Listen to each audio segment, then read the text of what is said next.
4 जनवरी 2023 को दिखी शेयर बाजार में नए साल की पहली गिरावट। सेंसेक्स 600 अंक से ज्यादा गिरकर हुआ बंद। चलिए जानते हैं कि क्या है इस गिरावट की वजह। भारतीय शेयर बाजार में 4 जनवरी को एक सपाट शुरुआत के बाद तेज गिरावट देखी गई। ग्लोबल स्तर पर कुछ चिंताओं के बढ़ने और निवेशकों की तरफ से थोड़ी मुनाफा वसूली इसका प्रमुख कारण रही। दोपहर तक सेंसेक्स 638.80 अंक की गिरावट के साथ 60,655.40 अंक पर और निफ्टी 191 अंक की गिरावट के साथ 18,041.50 के स्तर पर चला गया था। करीब 980 शेयरों में तेजी के साथ कारोबार हो रहा था, जबकि 2,177 शेयरों में गिरावट आई और 127 शेयर बिना किसी बदलाव के सपाट कारोबार कर रहे थे।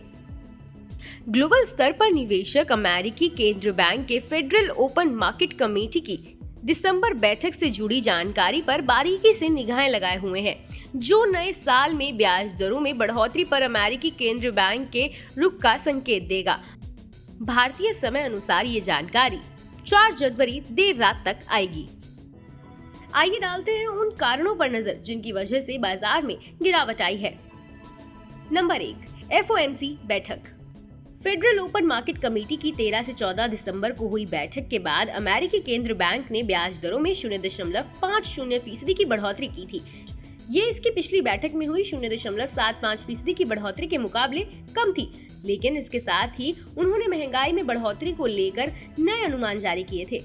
अधिकारी अब अपने मीडियन पूर्वानुमानों के मुताबिक महंगाई को 2023 में 3.1% पर समाप्त होते हुए देख रहे हैं, जबकि सितंबर में जारी पिछले पूर्वानुमानों में इसे 2.8% बताया गया था।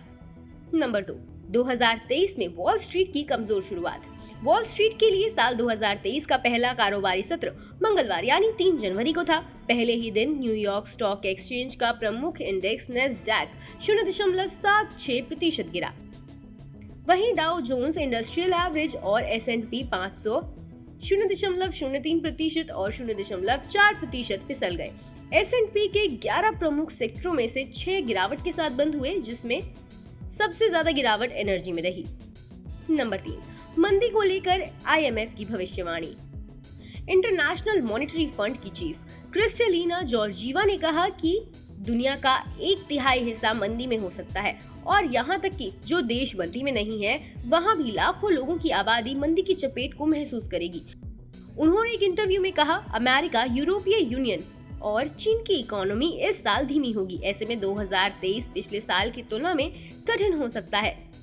नंबर 4, क्रूड ऑयल की कीमत $80 के ऊपर बनी हुई है। पिछले सत्र में गिरावट के बाद बुधवार को तेल की कीमत स्थिर बनी हुई है। मार्च डिलीवरी के लिए ब्रेंट फ्यूचर्स की कीमत आज 6 सेंट बढ़कर 82.16 प्रति बैरल हो गई। दोपहर 12 बजे WTI ऑयल $76.91 बैरल पर ट्रेड कर रहा था। चीन ने 2023 के लिए पहले बैच में रिफाइंड तेल उत्पादकों के लिए निर्यात कोटा बढ़ाया है, जो उसकी घरेलू मांग में गिरावट को दर्शाता है। इसके अलावा डॉलर इंडेक्स में भी 4 जनवरी को तेजी आई और एक बार फिर ये 104 के स्तर को पार कर गया। नंबर 5, मुनाफा वसूली।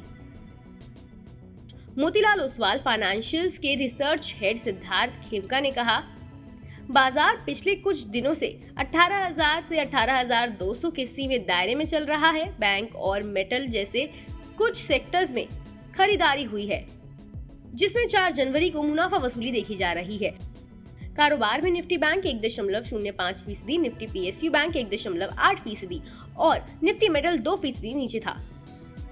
सैमको सिक्योरिटीज के तकनीकी विश्लेषण रोहन पाटिल ने कहा, निफ्टी ऊपर की तरफ 18,400 के स्तर पर मजबूत रेजिस्टेंस का सामना कर रहा है, वहीं नीचे की तरफ इसे लगभग 18,080 से 18,000 के स्तर पर अच्छा सपोर्ट हासिल है। बता दें कि यहाँ मुहैया जानकारी सिर्फ सूचना हेतु दी गई है। मार्केट में निवेश बाजार जोखिमों के अधीन है। निवेशक के तौर पर पैसा लगाने से पहले हमेशा एक्सपर्ट से सलाह लें। मनी कंट्रोल की तरफ से किसी को भी पैसा लगाने की यहाँ कभी भी सलाह नहीं दी जाती है।